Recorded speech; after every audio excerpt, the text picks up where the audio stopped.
vast plain of North India is the cockpit of the Indian Empire. Countless battles have been fought for the possession of this barren land, the gateway to the riches of the south. At Delhi, excessive cities have been built by conquering invaders. Each has fallen into disuse and decay.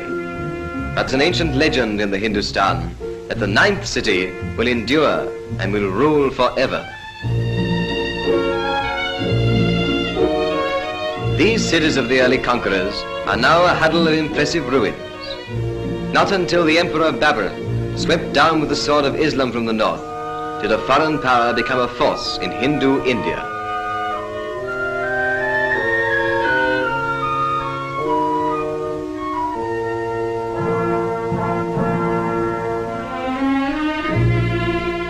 For Humayun, the son of Babur, this tomb was built. The graceful architecture of the last and richest of the Mughal empires exercised a fascination upon India which will never lose its hold. The great Akbar followed Humayun, and around the ruins of his predecessors, his many victories for Allah are celebrated in dome and arch and graceful column.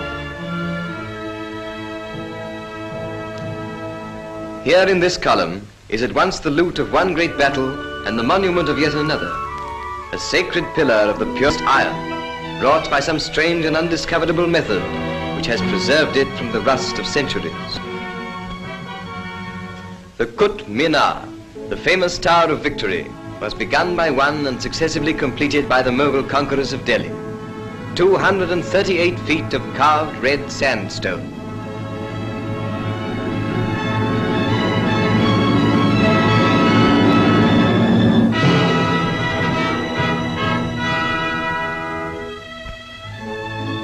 The great mosque of the Mughals, the greatest in all India, center of the native city of Delhi of today, commemorates the vast Mohammedan invasion from Baluchistan.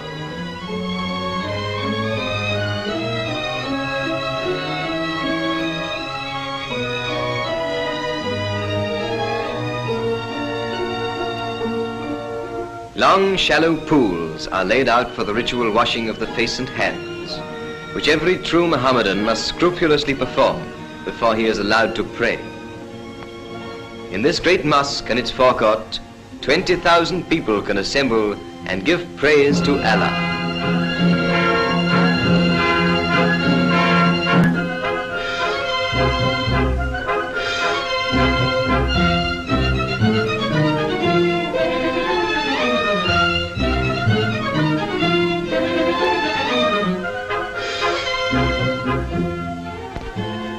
More beautiful but smaller is the Pearl Mosque, pinnacle of Mughal art in Delhi. Only a little less renowned than the famous Taj Mahal, built by the beauty-loving Shah Jahan as a memorial to his wife. Pacified by the victorious wars of Akbar, Delhi and the Hindustan now entered upon the richest period of their ancient culture under Akbar's son, the royal Shah Jahan. The Delhi of that time, the era of the greatest Persian poets, became enchanted by the love of beauty for itself alone. The palace of old Delhi was athrong with men and women of high caste. Such women as these adorned the palace gardens, the stamp of aristocracy upon their brows, the color of their robes ablaze against the dark green cypresses. Before it is put on, the Indian sari, the flowing robe of Indian women, is the most shapeless garment in the world. Each of them is nothing more than one straight length of silk, 10 yards long and some 2 or 3 feet wide, but interwoven with its threads of silver and gold, deep hemmed with solid precious metal, and fastened only on the right hip and on the left shoulder, it can be made to drape the figure in a manner to outmatch a Paris gown. The high caste Indian women wear upon their brows the blood-red mark or puja of the Brahmins.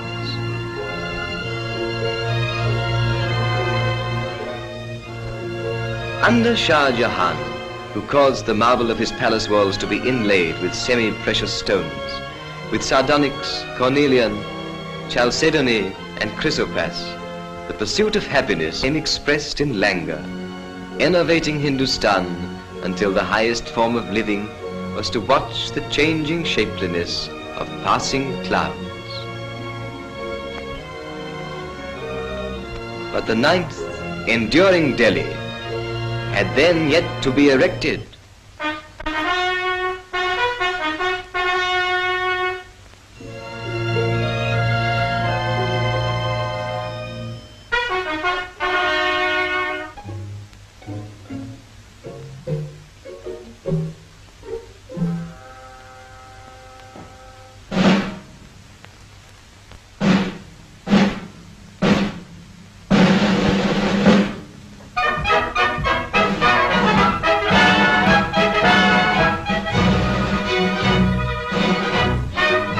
Under combined British and Indian rule, a new Delhi has arisen.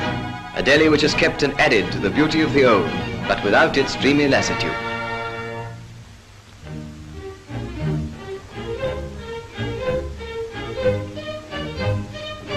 Connaught Place, the business centre of the modern Delhi, brings a new grace to the wilderness of northern India. The British, with their national love of lawns and flowers, have taught the Indians to lay out an entire with the beauty once confined to tombs and temples and to palace gardens.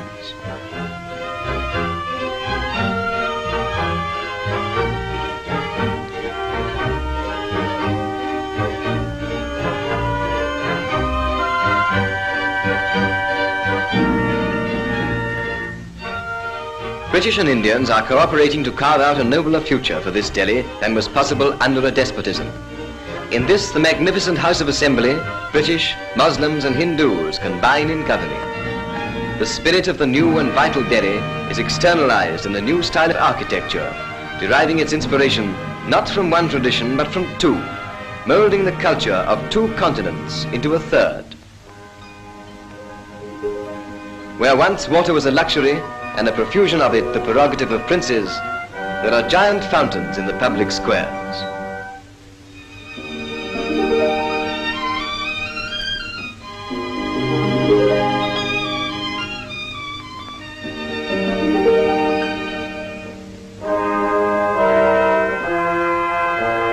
Neither Saracen nor British, the new Delhi is neo-Indian, retaining the motives of old Delhi and dignifying them with a new austerity. Yet the lilting grace that made the beautiful, the almost effeminate Pearl Mosque, has softened the austere geometry of modern architecture. The new Delhi is dynamic, but no less inspiring than the old.